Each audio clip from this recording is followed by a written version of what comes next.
beautiful people. Top of the day.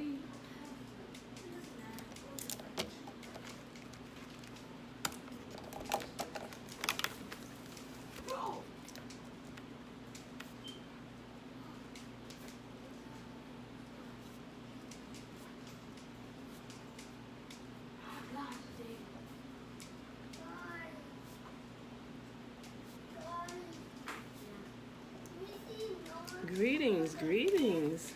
Hey, beautiful. Tiffany. Hey, girl. Hey.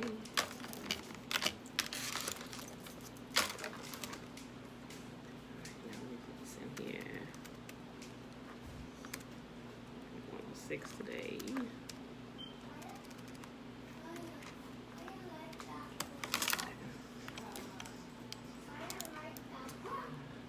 Top of the day, everybody. Top of the day. Happy Friday.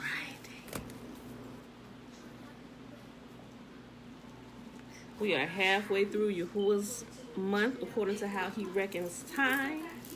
Y'all, we are going to enter into another Sabbath day tomorrow of rest. We got about 2 weeks until it changes again. And guess what?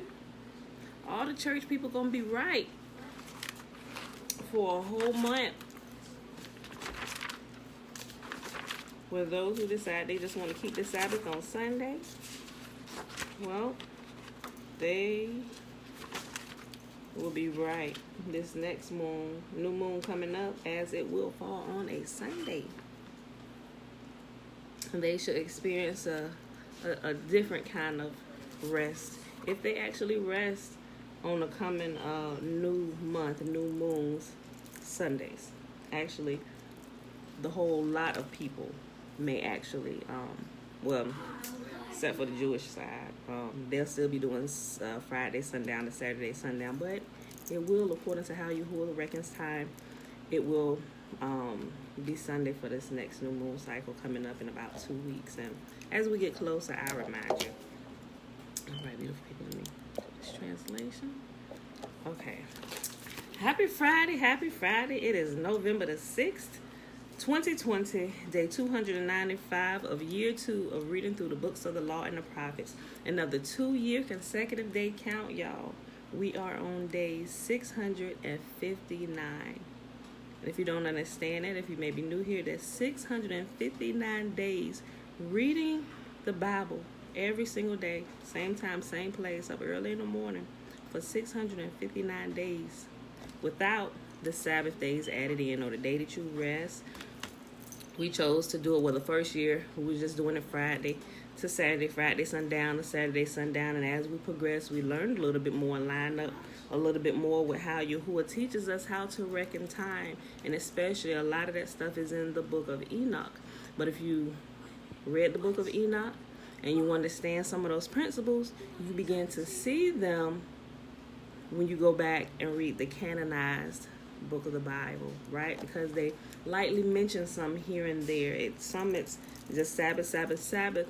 But as you read on, you'll see mentions of the new moons and how they came together and rested and feasted on those days and stuff. So you begin to connect it and you see things that are just there in plain. I'm not going to say hidden in plain sight. It's only hidden because someone taught you to look over it as you read, you know. So like I always say, it's good to take everything that you've learned as you're learning to go back and read scripture for yourself. Take everything that you've previously learned. Don't chuck it all. Don't throw the baby out with the bathwater. But take it and everybody's interpretation. Just set it right down on the shelf for a minute. Start over. Read it with fresh eyes. And as you read this time, talk to Yah. Be like, Yah, okay, help me to understand this as I read. You know, first of all, you need to understand just the basic story. You ain't got to ask for help on that. You just read it just like you would read a normal book. Go through and read it. Find out who the characters are, what events happen. And when you understand that, yeah. Okay, hold on, baby. And when you understand those things, as you read it through that time, you can keep everything in its proper place and its proper perspective. And it helps you understand a little bit more clear, you know, because it's everything you can take at face value. So, with that being said, beautiful people, today we are in Psalm 106, 107, 108, and we're going to read 109 as well. We're going to do 4 because they all are pretty short. Yes, baby girl. Hold, you have to wait a second. I'll get you some in a second, though. Hold on. Wait a minute. Hold on, y'all. What did I... Oh, I know what I did. I skipped. These are not pretty short. When I was looking on my phone, I was looking on... I started at 110. I'm sorry. But you know what? We're going to go ahead and do the 4 since I said it, but they all averaging at least.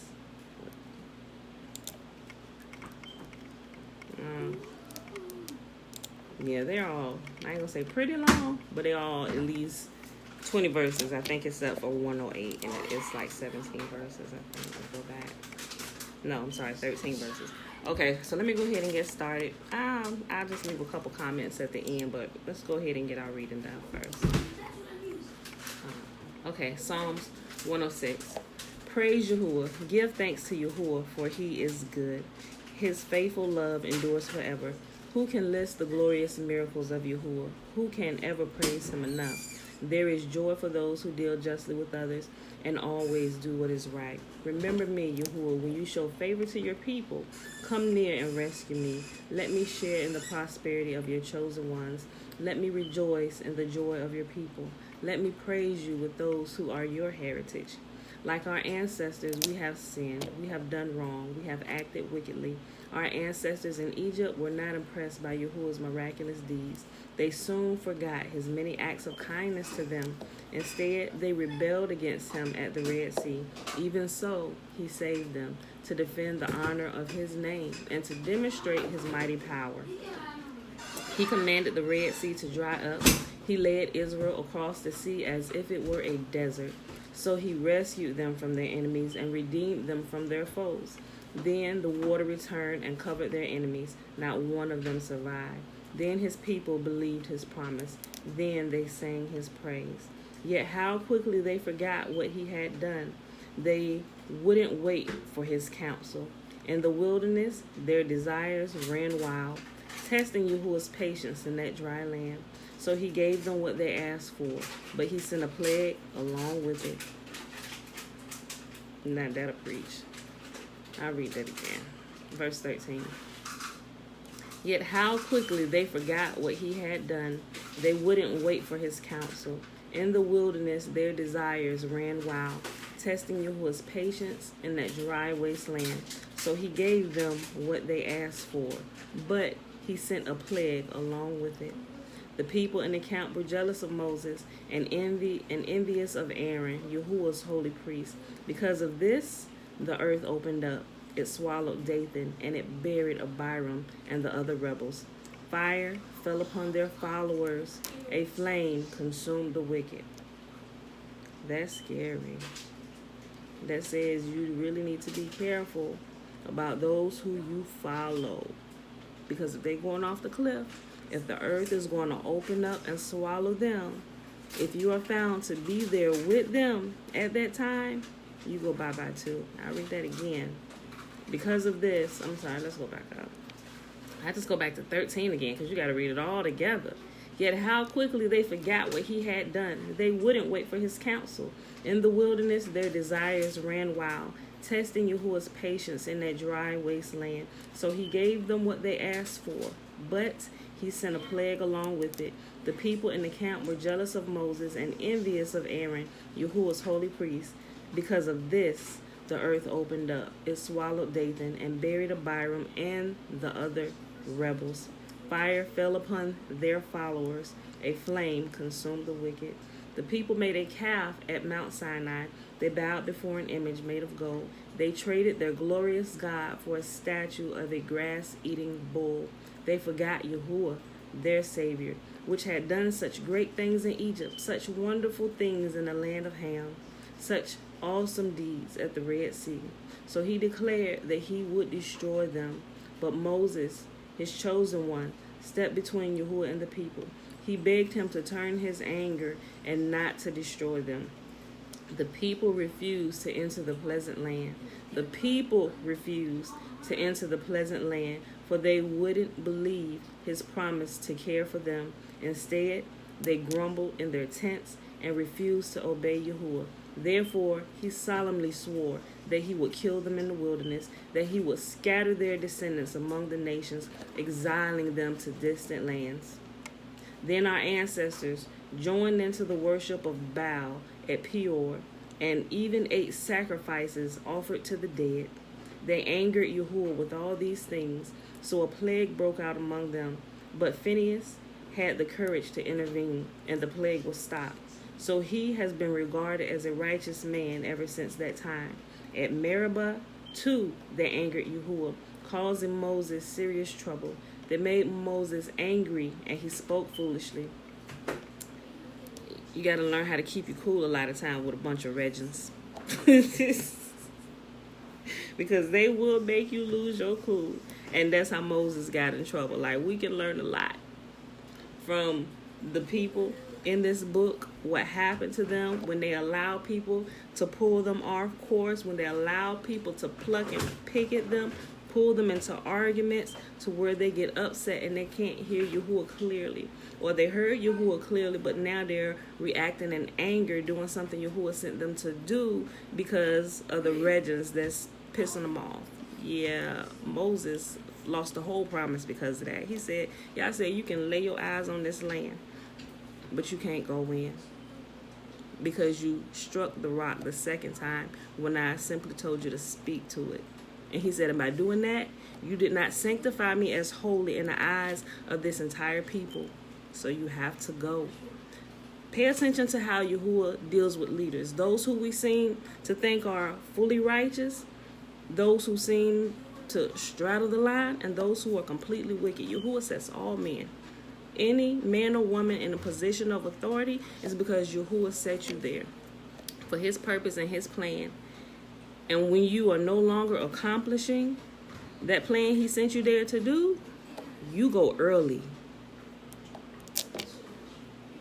Sometimes that's by way of the grave, and other times that's by way of you being booted out of office. That goes for Yahuwah's people who claim to be his and those that do not claim to be his. Yahuwah holds the ultimate authority in this land. Why? Because Yahuwah rules in the kingdom of men. He always has, he always will. Remember that. People forget that. At Meribah too, they angered Yahuwah, causing Moses serious trouble. They made Moses angry, and he spoke foolishly. Israel failed to destroy the nations in the land as Yahuwah had commanded them. Instead, they mingled among the pagans and adopted their evil customs. They worshipped their idols, which led them to their downfall. They even sacrificed their sons and their daughters to the demons. They shed innocent blood, the blood of their sons and daughters. By sacrificing them to the idols of Canaan, they polluted the land with murder. They defiled themselves by their evil deeds, and their love for idols was adultery in the sight of Yahuwah. That is why Yahuwah's anger burned against his people, and he harbored his own special possession. He handed them over to pagan nations, and they were ruled by those who hated them. Their enemies crushed them and brought them under their cruel power. Again and again he rescued them, but they chose to rebel against him, and they were finally destroyed by their sin. Even so, he pitied them in their distress and listened to their cries. He remembered his covenant with them and relented because of his unfailing love. He even caused their captives to treat them with kindness.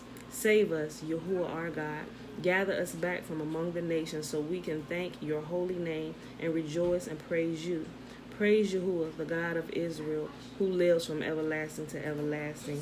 Let all the people say, Amen. Praise Yahuwah. Psalm chapter 107. Give thanks to Yahuwah, for he is good. His faithful love endures forever. Has Yahuwah redeemed you? Then speak out. Tell others he has redeemed you from your enemies. For he has gathered the exiles from many lands, from east and west, from north and south. Some wandered in the wilderness, lost and homeless, hungry and thirsty. They nearly died. Yahuwah, help, they cried in their trouble. and he rescued them from their distress. He led them straight to safety, to a city where they could live. Let them praise Yahuwah for his great love and for the wonderful things he has done for them. For he satisfies the thirsty and fills the hungry with good things. Some sat in darkness and deepest gloom, in prison and iron chains of misery. They rebelled against the words of Yahuwah, scorning the counsel of the Most High. That is why he broke them with hard labor. They fell, and no one was there to help them. Yah, help! They cried in their trouble, and he saved them from their distress. He led them from the darkness and deepest gloom. He snapped their chains. Let them praise Yahuwah for his great love and for the wonderful things he has done for them. For he broke down their prison gates of bronze. He cut apart their bars of iron. Some were fools. They rebelled and suffered for their sins. They couldn't stand the thought of food, and they were knocking on death's door. Yah, help! They cried in their trouble, and he saved them from their distress. He sent out his word and healed them, snatching them from the door of death. Let them praise Yahuwah for his great love and for the wonderful things he has done for them. Let them offer sacrifices of thanksgiving and sing joyfully about his glorious acts. Some went off to sea in ships, plying the trade routes of the world. They too observed Yahuwah's power in action, his impressive work on the deepest seas. He spoke and the winds rose, stirring up the waves. Their ships were tossed to the heavens and plunged again to the depths. The sailors cringed in terror. They reeled and staggered like drunkards and were at their wits' ends. Yahuwah, help! They cried in their trouble, and he saved them from their distress. He calmed the storm to a whisper and stilled the waves. What a blessing was that stillness as he brought them safely to harbor. Let them praise Yahuwah for his great love and for the wonderful things he has done for them. Let them exalt him publicly before the congregation and before the leaders of the nations. He changes rivers into deserts and springs of water into dry, thirsty land. He turns the fruitful land into salty wastelands because of the wickedness of those who live there. But he also turns deserts into pools of water, the dry land into springs of water. He brings the hungry to settle there and to build their cities. They sow their fields, plant their vineyards, and harvest their bumper crops. How he blesses them. They raised large families there, and their herds of livestock increased. When they decreased in number and became impoverished through oppression, trouble, and sorrow, Yahuwah pours contempt on their princes, causing them to wander in trackless wastelands. But he rescues the poor from trouble and increases their families like flocks of sheep. The godly will see these things and be glad, while the wicked are struck silent. Those who are wise will take all this to heart. They will see in our history the faithful love of Yahuwah. They will see in our history the faithful love of Yahuwah. Who that has ever read all that is back here in the Old Testament could part their lips to say the God of the Old Testament is a God of wrath? No, he's always been a God of mercy, and his mercy is never ending. His patience may end. He may not always strive with man, but his mercy and his compassion never fails. Psalms chapter 8. My heart is confident in you, O Yah. No wonder I can sing your praises with all my heart. Wake up, lyre and harp. I will wake the dawn with my song. I will thank you, Yah, among all the nations. I will sing your praises among the nations, for your unfailing love is higher than the heavens. Your faithfulness reaches to the clouds. Be exalted, O Yah, above the highest heavens. May your glory shine over all the earth. Now rescue your beloved people. Answer and save us by your power. Yahuwah has promised this by his holiness. I will divide up Shechem with joy. I will measure out the valley of Succoth. Gilead is mine, and Manasseh too. Ephraim, my helmet, will produce my warriors, and Judah, my scepter, will produce my kings. Moab, my wash basin, will become my servant. I will wipe my feet on Edom and shout in triumph over Philistia. Who will bring me into the fortified city? Who will bring me victory over Edom? Have you rejected us, O Yah? will you no longer march with our armies? Oh, please help us against our enemies, for all human help is useless. With Yahuwah's help, we will do mighty things, for he will trample down our foes. Last chapter for today, y'all. Psalm chapter 109. O Yahuwah, whom I praise, don't stand silent and aloof while the wicked slander me and tell lies about me. They slander me with hateful words and fight against me for no reason. I love them, but they try to destroy me with accusations even as I am praying for them. They repay evil for good and hatred for my love. They say, get an evil person to turn against him. Send an accuser to bring him to trial. When his case comes up for judgment, let him be pronounced guilty. Count his prayers as sins. Let his years be few. Let someone else take his position. May his children become fatherless and his wife a widow. May his children wander as beggars and be driven from their ruined homes. May creditors seize his entire estate and strangers take all he has earned. Let no one be kind to him. Let no one pity his fatherless children. May all of his offspring die. Man, somebody pissed, right? And he knows that these things are being said about him. May all his offspring die. May his family name be blotted out in the next generation. May Yahuwah never forget the sins of his fathers. May his mother's sins never be erased from the record. May Yahuwah always remember these sins, and may his name disappear from human memory. For he refused all kindness to others, for he persecuted the poor and needy, and he hounded the brokenhearted to death. He loved to curse others. Now you curse him. He never blesses others. Now don't you bless him. Cursing is as natural to him as his clothing, or the water he drinks, or the rich food he eats. Now may his curses return and cling to him like clothing. May they be tied around him like a belt. May those curses become Yahuwah's punishment for my accusers who speak evil of me. But deal well with me, O sovereign Lord, for the sake of your own reputation. Rescue me, because you are so faithful and good. For I am poor and needy, and my heart is full of pain. I am fading like a shadow at dusk. I am brushed off like a locust. My knees are weak from fasting, and I am skin and bones. Are you ready? I am a joke to people everywhere. When they see me, they shake their heads in scorn. Help me, O Yah, my God. Save me because of your unfailing love. Let them see that this is your doing, that you yourself have done it, Yah. Then let them curse me if they like, but you will bless me. When they attack me, they will be disgraced, but I, your servant, will go right on rejoicing.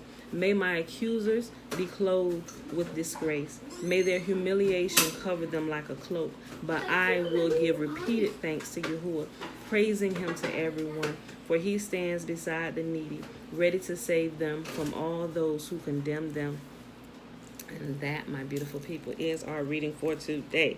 That was Psalms 106, 107, 108, and 109. Guys, we got about 40 chapters left. Some of them are long, some of them are really, really short, but nevertheless, we'll be done in 8 days. All right, y'all. So it is Friday, November the 6th, 2020, day 295 of year 2 of reading through the books of the law and the prophets, and of the 2-year consecutive day count, day 659. You know, I'm going to compare. I'm going to get my book from last year and see where we stopped. See if we read through this year any faster than we did last year. It may be by a couple days, but it may be averaging the same. Yeah, so that's about it. So let's go ahead and go to the blessing, y'all, which is found in Numbers chapter 6.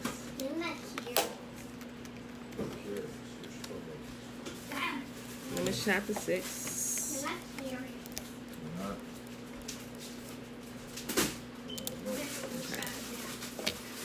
Y'all know the first 21 verses is the Nazarite vow, and the blessing begins at verse 22 and goes all the way to the end of the chapter, which is verse 27.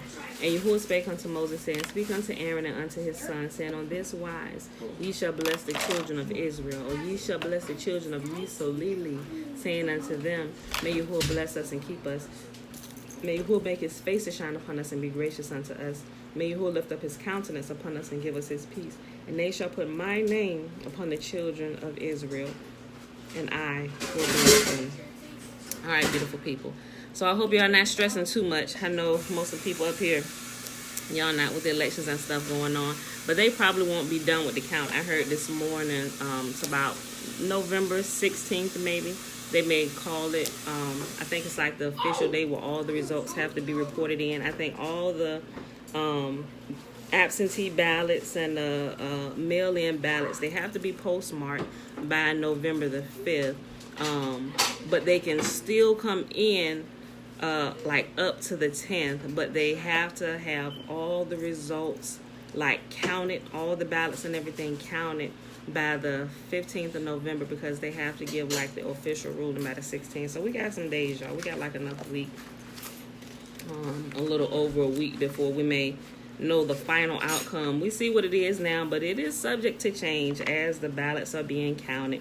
So people that are freaking out due to misinformation, oh my gosh, where did these ballots come from? You have to remember, people, be patient. Remember, we're in 2020, and more people have decided to vote by mail than those who actually went in. If you paid attention, if you watch any debates, President Trump was telling people to come to the polls on voting day. Not that they couldn't do absentee ballots or whatever, but he recommended his base get out there on the actual voting day to cast their vote, if they wanted to make sure that their vote wasn't tampered with. I ain't gonna say, but it's always some shenanigans going on during every voting year, you know. But most people who are working the polls are, well, they should be of the highest, let's say, moral character, and just be there to do their job, because counting ballots and stuff, it shouldn't being a Democrat or being a Republican has no bearing on counting the ballots. That's just like people holding different offices. You can't be a biased person. Leaders cannot be biased, because then you're gonna make a lot of mistakes in your position, in your ruling position. You have to be level-headed and be able to look at facts. You have to be able to weigh everything on a level basis, just like when they choose justices for the Supreme Court, because currently, and since it's been instituted, it is a lifelong position. Once you get there, you're there till you die, or unless there is some kind of shenanigans going on where they root you out your seat, so, and that's why they're vetted. That's why they go through these long processes, and they search into your background, into your character, so, but any other position, no matter how high or how low, those people who hold those positions should have a good moral system and character.